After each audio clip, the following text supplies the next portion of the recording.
Okay, this one is not nearly as hard as it looks. In fact, we can actually skip some of the things at the beginning. We can calculate torques and stuff if you want, but maybe we probably should just to make things easier. But this is a pin, it'd be like this, and this is a roller, it'd be like this, and you could figure out torques and try to figure out these other forces and stuff, and you could do that.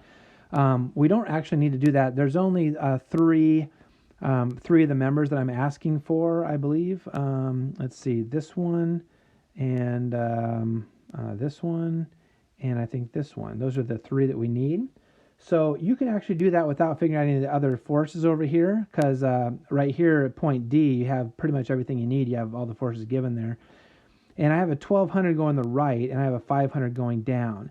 So this thing here is going, this way. So it can't provide the balance of the 500. So we know right away that this one here needs to be coming like over and up. That's how this has to be going. It has to be going this way. It has to be a compression. And that this here is 500. We know that. So if we can get this angle in here, then we can have this other force right here, and we can get this one figured out. Well, this angle here would be the same as this angle here, and the angle here, the tangent of this angle would be this opposite side, 1.5, over this side, 3.6. So if I do 1.5 divided by 3.6, inverse tangent, I get a 22.6, 22.6, which means that this angle in here is 22.6, and now I could do a tangent of 22.6 would equal 500 over x, so x would equal 500 divided by the tangent of 22.6, and if I do that, I get basically like 1200, or close to it, 1200.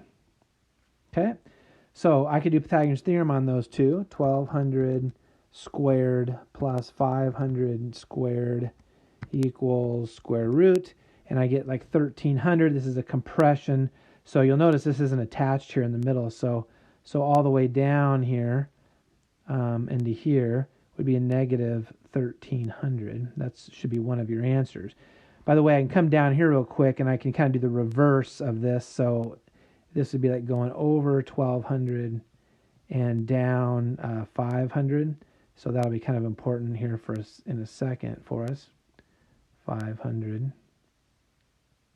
Man, I have such a hard time writing with this thing. Okay. All right. So let's come back up here then. So if I have 1200 going over the right, and I have a 1200 going to the right around this D, that means I know what this is. This right here has to be going in this way, and which means it's coming in this way. This is a tension and be plus 2400. It'd have to be 1200 plus the 1200. So that one is 2400. We know that one also. So now I can come down here. Last one I need to find is this one.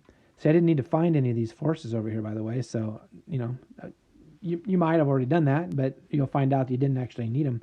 So what do we got here? Well, I know that there's a 500 coming down, and this thing's going this way, right? So so that you might need to know this to be able to, with this 1200, to be able to figure out what this is. But I don't need that. I need this one right here. This is 500 coming down. The only thing to balance that would have to be going up like this at 500.